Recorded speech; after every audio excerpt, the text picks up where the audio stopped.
бинандагони арҷманди барномаи мадади сино салом.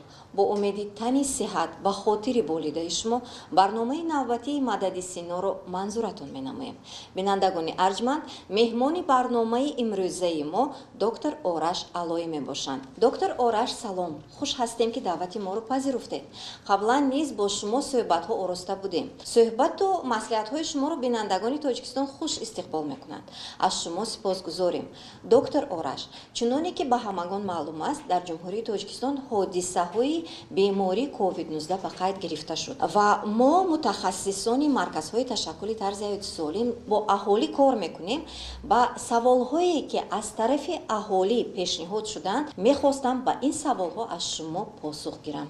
доктор Ораш, шахсе ки ба беморӣ қаблан гирифтор шуда буд, боз бемор мешавад? ابتدا میخواهم از تمام متخصصینی که در برنامه طرز حیات سالم کار میکنند در سراسر جمهوری، کادرهای طبابتی، همشیره‌های طبابتی و تمام متخصصینی که برای سلامتی جامعه دارن کوشش میکنند در اینجا تشکر کنم و خسته نباشید بگم. ما میدانیم، علم به ما ثابت کرده است که شخصانی که یک بار بیماری را گرفتند میتوانند برای بار دوم، برای بار سوم و حتی برای بار چهارم هم بیمار بشوند. چرا این مهم است؟ این از آن لحاظ مهم است که بعضی افراد در جامعه فکر می کنند اگر یک بار بیماری را گرفتند دیگر به این بیماری گرفتار نمی شوند و پیشگیری را رعایت نمی کنند. تمام بینندگان عزیز این برنامه باید توجه داشته باشند که نه وابسته به این که در گذشته این بیماری را گرفتند یا نگرفتند، همه می توانند دوباره به بیماری کووید 19 گرفتار بشوند. شخصانی که واکسن نگرفتند بیمار می شوند؟ خیلی این سوال مهمی است که ما چرا واکسن میزنیم و چه فایده ای از واکسن میبریم.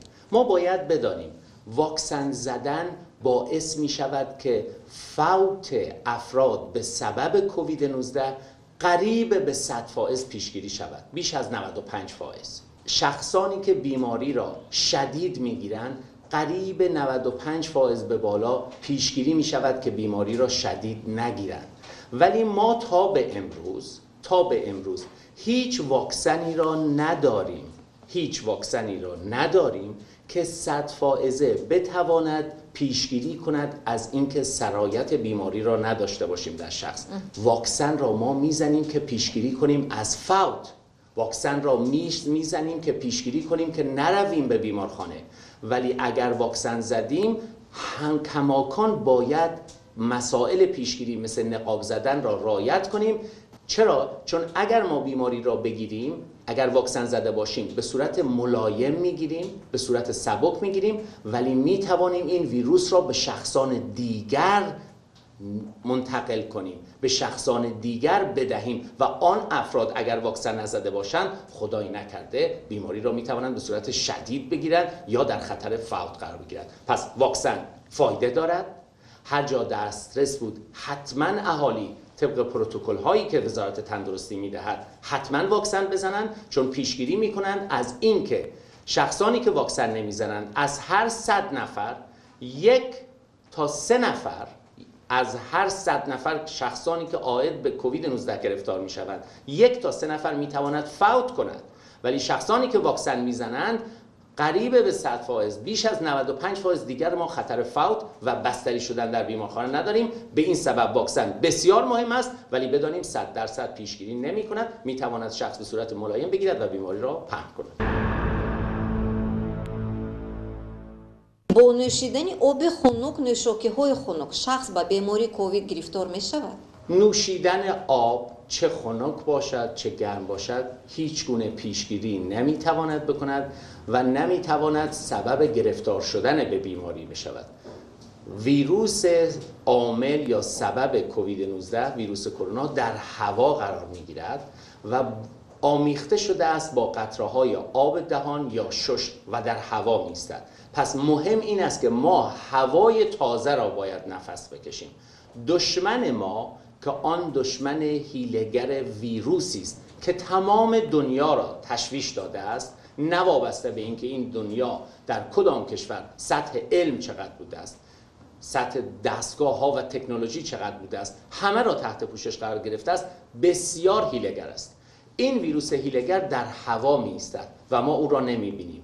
پس خوردن آب، نوشیدن آب، چه خنک باشد چه گرم، سبب بیماری نمی شود. مهمتر از آب هواست. پس ما باید در هوایی که ویروس هست خیلی احتیاط کنیم، نگذاریم این هوای آلوده به ویروس وارد بینی و دهان ما بشود. برای همین نقاب میبندیم. و به این خاطر است که ما توصیه بسیار اکید داریم، همیشه توصیه میکنیم که مهمترین چیز همین نقاب ها هستند.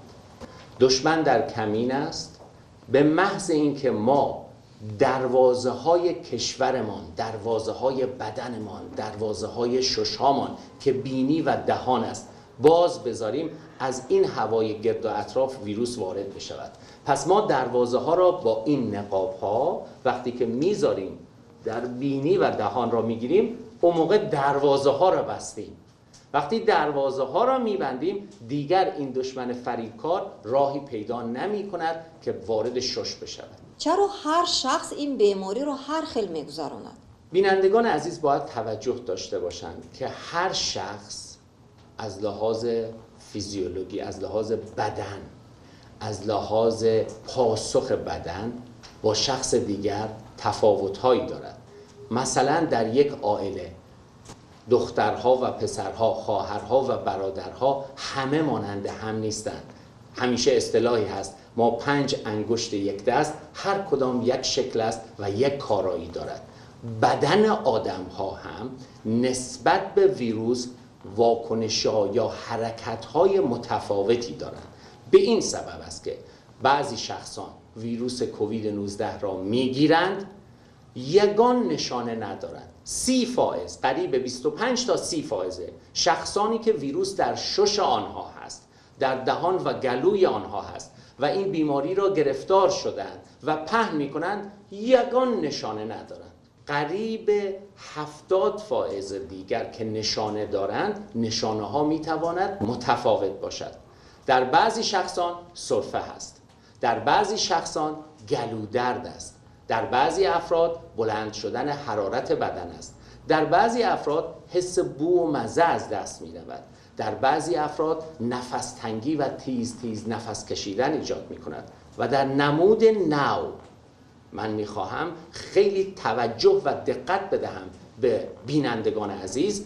در نمود نو که به اصطلاح پزشکی او را دلتا می نامیم یا همان نوعی که از هندوستان و انگلستان پدیدار شده است، دیگر افراد کمتر سرفه دارند، بیشتر از بینی آنها آبریزش هست با گلودرد یا آبریزش هست با سردرد و این بعضی اشخاص را دچار گمراهی کرده است که فکر می‌کنند زکام‌های فصلی گرفتند، لیکن آنها عائد به کووید گرفتار شدند. پس نشانه‌های مختلفی هست، وابسته است به این بدن شخص که چه واکنشی انجام می‌دهد. همه این نشانه‌ها اگر هر کدام یا هر دوتا با هم بود، شخص گمانبر باشد به کووید 19.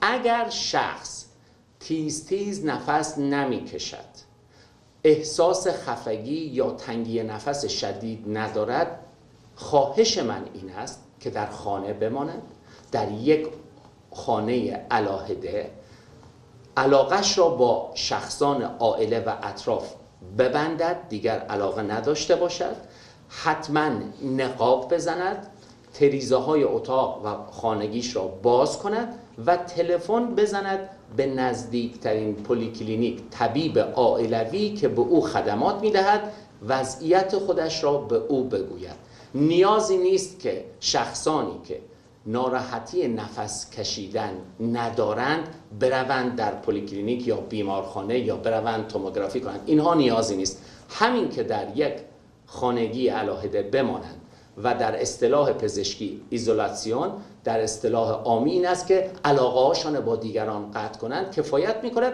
ولی حتما به طبیب عائلوی و یا همشیره طبابتیشان زنگ بزنند، تلفن بزنند و خبردار کنند آنها را.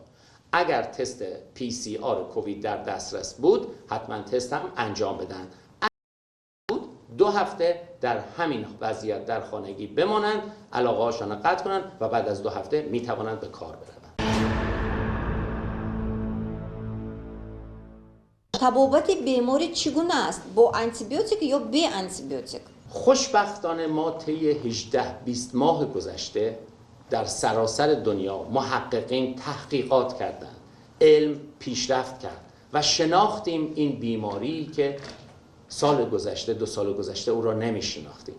تحقیقاتی که انجام شده است نشان از آن دارد که برای بیماری که با ویروس کرونا به سبب کووید 19 بیمار شده است 80 تا 85 فیصد 80 تا 85 فائز این افراد هیچ تبابتی نمیخواهند.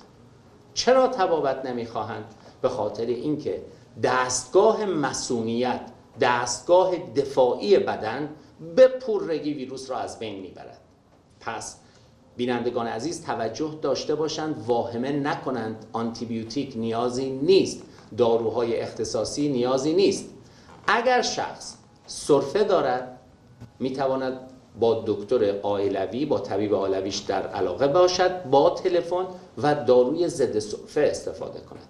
اگر بلند شدن حرارت بدن دارد میتواند داروهای پست کننده حرارت بدن استفاده کند. در اصطلاح ما میگیم تبابت هایی که نشانه ها را از بین میبرد با هماهنگی با طبیب عائلوی. پس نیازی نیست که خود سر بروند داروخانه آنتیبیوتیک استفاده کنند، نیازی نیست که داروهایی که چکاندنی باشد استفاده کنند. 80 تا 85 فائز افراد هیچ تبابت اختصاصی نمیخواهند. میماند آن 15 تا 20 فائزی که نیاز هست به بیمارخانه بروند. برای آنها نسبت به وضعیت حالی آنها تبابت‌های اختصاصی بیمارخانگی می شود که آن نیاز به دیدن بیمار، معاینه بیمار توسط پزشکان متخصص هست. کودک خرد هم با این بیماری گرفتار می شود؟ از نوزادی که همین حاضر به دنیا می آید تا کلانترین شخصی که در جامعه وجود دارد، چه زن باشد چه مرد باشد، در هر وضعیت شغلی و کاری باشد میتواند به این بیماری گرفتار آید. پس این نیست که ما بگیم کودکان بیمار نمیشوند. کودکان هم بیمار میشوند مانند کلانسال. و در بعضی مطالعه ها در بعضی کشورها مشخص شده است که از آنجایی که کودکان شدت بیماری در آنها کمتر هست ولی بیمار میشن، کودکان باعث پهن شدن بیماری شدند. یعنی کودکان رفتن در کوچه بازی کردند، با هم در علاقه بودند، آنها بیمار شدند، برگشتند به خانه، پدرکلانی و مادرکلانی را گرفتار کردند و آنها بیماری را شدید گرفتند. پس بدانیم نه وابسته به این که در چه سنی شخص هست یا اینکه چه جنسیتی دارد، چه مرد است چه زن، همه باید نقاب بزنند، همه باید دستها را 30 ثانیه با آب و صابون بشورند، همه باید فاصله 1.5 متر نه کمتر از 1.5 متر را رعایت کنند و همه باید سعی کنند هوای تازه را وارد خانه ها و حولی یا کوارتیر هر جایی هستند وارد کنند. ҳоло ба гурӯҳи мақсаднок ба нафароне ки аз 55 сола боло ваксина карда истоданд. аз онҳо савол шуд ки баъд аз ваксинатсия беҳолу бемадоранд. беҳолию бемадориро ҳис мекунанд ин муқаррарӣ аст? то чанд рӯз ин давом мекунад؟ کسانی که واکسن میزنند در بعضی افراد در محلی که واکسن میزنند میتواند درد ایجاد بشود برای 3-4 روز. در بعضی افراد میتواند چند روز، میتواند از 2 روز تا 6 روز حرارت بدن یک کمی بیشتر شود. در بعضی شخصان میتواند بیحالی و بیمداری ایجاد کند. اینها هیچ کدام عارضه های سخت نیستند. اینها در بعضی افراد واکنش های بدنند نسبت به اون واکسن که این طبیعی است. بعضی افراد هیچ نشانه ای ندارند. خیلی از من سوال می شود، بعضی افراد میگن ما واکسن زدیم هیچ نشانه ای پیدا نکردیم، نکند این واکسن عمل نکرد. توجه داشته باشید در بعضی افراد وقتی واکسن میزنند بدن دفاع حرکت میکند ولی نشانه ندارد.